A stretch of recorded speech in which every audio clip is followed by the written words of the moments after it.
The divisional round of the NFL playoffs are ready to begin. It's 4 games spread over 2 days, and it should be a lot of fun. I'm Brandon Sims, and with me once again to break it down is Chris White. Welcome, Chris, back to the show. First, we're going to start by recapping what happened last week. Obviously, a couple of my predictions, not so good. So we're going to start with Miami and Pittsburgh. You want to recap that game? Yeah, so that game wasn't even close. I know you picked the Dolphins. Don't really know why, but no, yeah, just overall, the games weren't really close. Each game was a double-digit deficit, and it was interesting to see all 4 of the home teams won. So that was something that I thought was very interesting that I noticed there. And it just the divisional round, there were a couple games, maybe like the Lions and the Dolphins, that people weren't expecting to be close. But a game like the Packers-Giants, I was expecting a lot closer game and a lot bigger fight than just a 25-point blowout. But like overall, it was just not the exciting weekend that I was expecting, or I think really anyone was expecting. It was a pretty bland thing. You know, we had a lot of hopes for Miami. So you root for the teams that you don't expect to win is usually what happens. But this week it was just all the teams that should have won. The Packers and Giants, that was obviously a little bit different because it was a kind of most people expected that to be a close game, which it really wasn't. I guess Odell Beckham's boat trip didn't work out for him. Yeah, that wasn't really the smartest. Not the smartest decision in the world. Of the receivers. The Steelers, Le'Veon Bell, he had 167 rushing yards, a Steelers playoff record.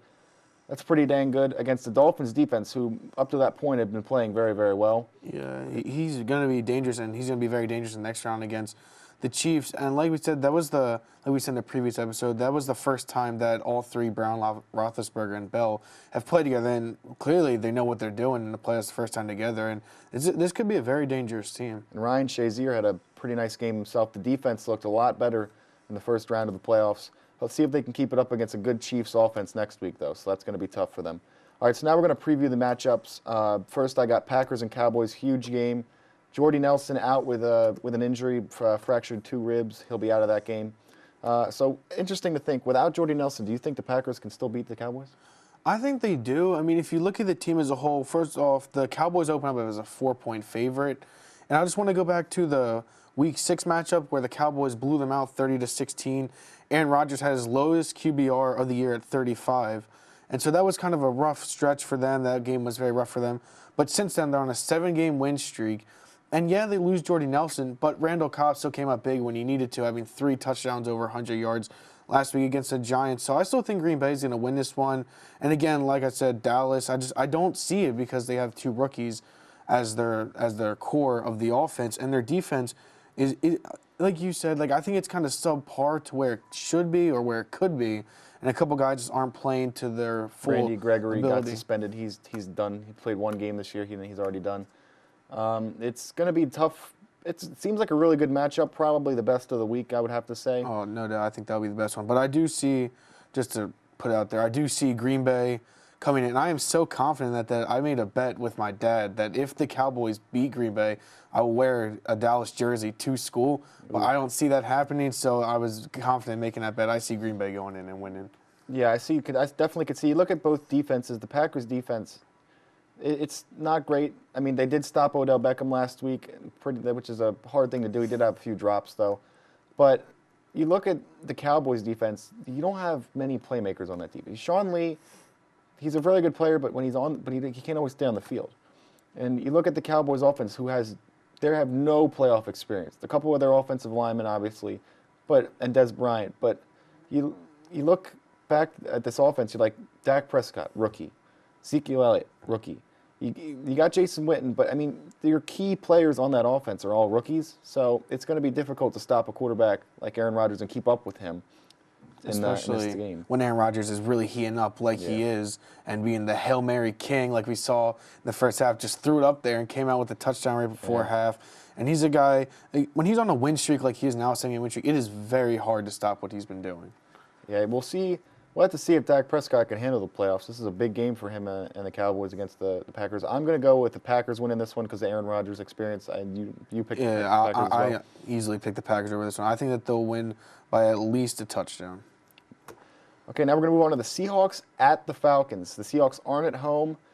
I would have to go with the Falcons with this one just because they're at home and their offense is really good, and the Seahawks defense is really hurting without Earl Thomas. Yeah, I see the Falcons, too, also winning this. I mean, Seattle, they showed up last week, but again, they were home, so it was their element, and it was against the Lions, who weren't the hottest of teams, and they were the 6th seed in a way and everything. But Seattle's a strong team, but they kind of last week relied on a couple big catches from Paul Richardson. Obviously, he had the one around the head touchdown, but it was a questionable call, and they just kind of. I don't think that where this team could be. I don't think they're at their full potential. Especially a guy like Thomas Rawls. Like, yeah, he had a huge game. I know he did against the Lions, but I think that he can still be better than where he is. He's still kind of rehabbing an injury, and I just think this Seattle offense could be better. But I see Atlanta's again with Matty Ice, Matt Ryan, and Julio Jones together. I see them coming out on top. And on the defensive side, they have a huge playmaker in Vic Beasley. Vic Beasley, 15.5 sacks this year. He's played fantastic for that defense. Definitely a top player on that team. If you look at the Atlanta offense, they have pretty much everything. They don't have the greatest O-line, but they have pretty much everything else. Like decent quarterback, 2 really good running backs, a good receiving core. Julio Jones, Mohamed Sanu, signing this past offseason, he could definitely step up. But you look at the Seahawks always seem to have some kind of receiver in the playoffs that steps up, no matter who it would be. I mean, it's Paul Richardson now, but it always seems like somebody like Curse. They're always someone to step up that normally you wouldn't expect them to because they haven't really done much all season. But they always seem to have those players step up. They do have Jimmy Graham, and he will be playing.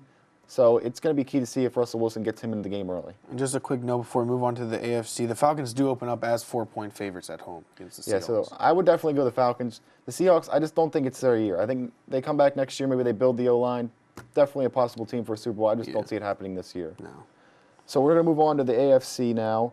We're going to go to the Texans and the Patriots. Obviously, probably an easy pick for this one. Who knows? Brock Osweiler could surprise us. He had pretty good accuracy last week. A couple of big plays to DeAndre Hopkins. So it's definitely a possibility. I don't see it happening at all. Tom Brady is Tom Brady, obviously wearing his jersey. I definitely see the Patriots winning this one. I'm interested in what you think.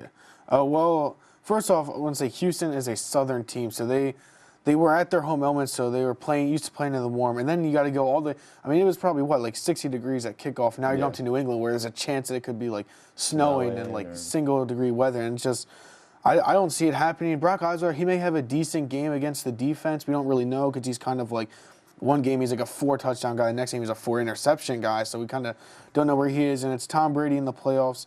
And the other interesting thing that I thought was that the Patriots opened up as 16-point favorites, the biggest in 18 years. 16-point favorite over the Texans. So absolutely no one is giving the Texans a chance, and, I mean, they have the reason why. There could definitely be, with that 16-point spread, as you said, that's a pretty big spread. Who knows? We don't know what's going to happen. I think the Texans are an overall good team. I think their quarterback play has been very inconsistent, but Lamar Miller, he's definitely a force to be reckoned with. DeAndre Hopkins as well. If they can get those guys in the game early, the Patriots are missing a couple of players. They obviously traded away Jamie Collins. Jamie Collins is one of the top premier linebackers in the league. They're definitely not quite as great as a defense as you would like them to be as a Patriots fan, but they never really seem to care about that, and they always have somebody step up next after another person leaves. I'm going to stick with the Patriots, but I could definitely see an upset here. Yeah, I don't know. 16-point favorite is a huge one to give. I don't know if it'll be quite that, but I just do think that the Patriots will come out on top. And I just think that, in my opinion, if there's one key guy to watch out, and he's kind of been like up and down this year, but he really comes up I think the wide receiver Chris Hogan for the Patriots is a guy that the Texans defense really has to watch out because he's a guy who can get behind defenders and really get open. So he's going to be the guy that I think will be a key factor and kind of the X factor for the Patriots. As well as Malcolm Mitchell. Malcolm Mitchell has had a very good year. He's been one of the top rookie wide receivers in my mind. If you're talking, like, he's paired with Tom Brady, so obviously we don't know if he's really as good as he looks, but because Tom Brady could be making him look much better.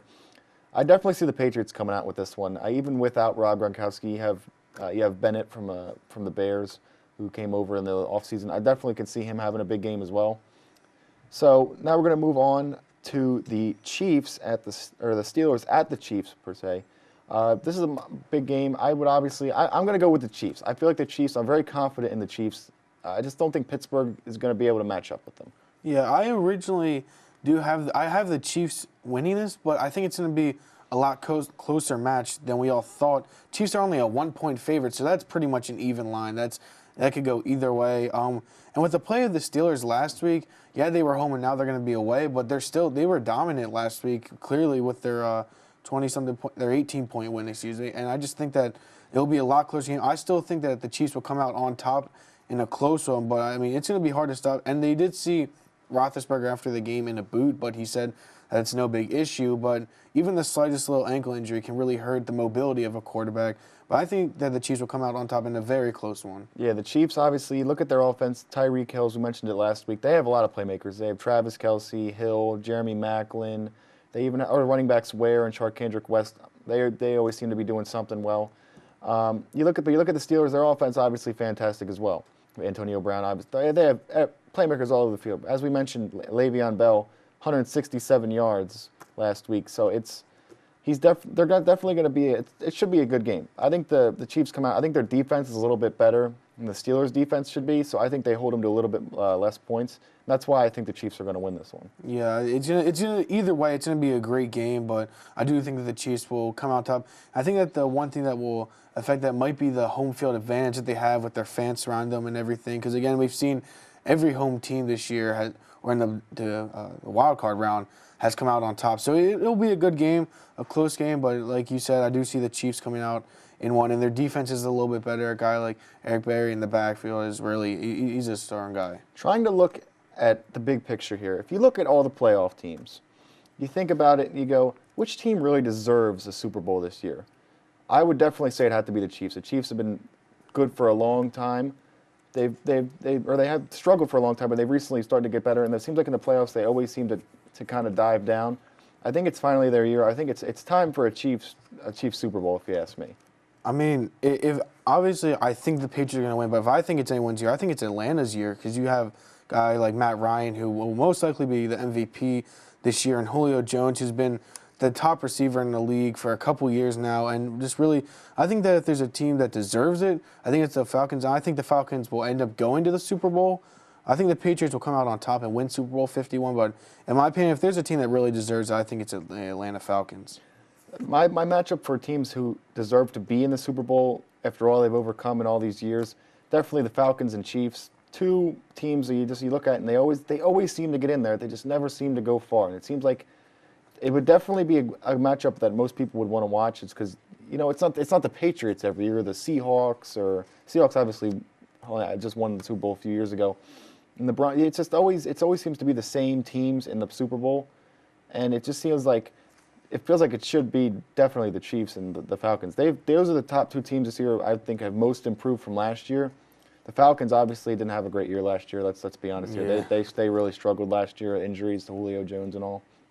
I feel like it definitely, if there was a storyline you would want to see, that would definitely be my storyline to see. Yeah, and just luckily for the fans of just football in general, the Super Bowl, it will be impossible to see a rematch because both teams from last year's Super Bowl weren't in the playoffs. So either way, it'll be a different matchup from last year. But like you said, New England's always in it, and they're a great team to watch. And again, against the Seahawks is one of the best Super Bowls that I've ever seen in my life. Not just because like the Patriots, Seahawks, but it was a great game. But I see where you're going with the Chiefs, but I still think that New England will come out on top. And if there's a team that I really think deserves it this year, besides like New England, just in terms of how they played the whole year, I think it'd be Atlanta. All right, updated prediction. Who goes to the Super Bowl? I still say Patriots, Falcons. I'm going to ride with that the whole way until one of the teams gets out. I don't see Kansas. I see Kansas City coming out against Pittsburgh, but I cannot picture them going in and just beating the Patriots at home. And again, I see Atlanta and Green Bay in the NFC Championship. Dallas, one and done. That's all I'm going to say. They're done. Green Bay's going to go in and win. And then Atlanta over Green Bay. And then New England over Atlanta in a very exciting Super Bowl 51. I'm going to say the Packers. Obviously, I think they're going to beat the Cowboys, as I said. I think it's going to end up being the Packers and the Falcons in the championship game. I think the Packers are going to win ahead of the Super Bowl. And then I think the Chiefs are going to go all the way this year. I think it's definitely their year this time. So it's going to be Chiefs-Packers. Winner, I think, probably be the Chiefs. And that is all the time we have for today. It promises to be an exciting divisional round. And we'll be back to analyze it and look ahead to the ultimate goal of Super Bowl 51. So until then, for Chris White, I'm Brandon Sims. Thanks for watching.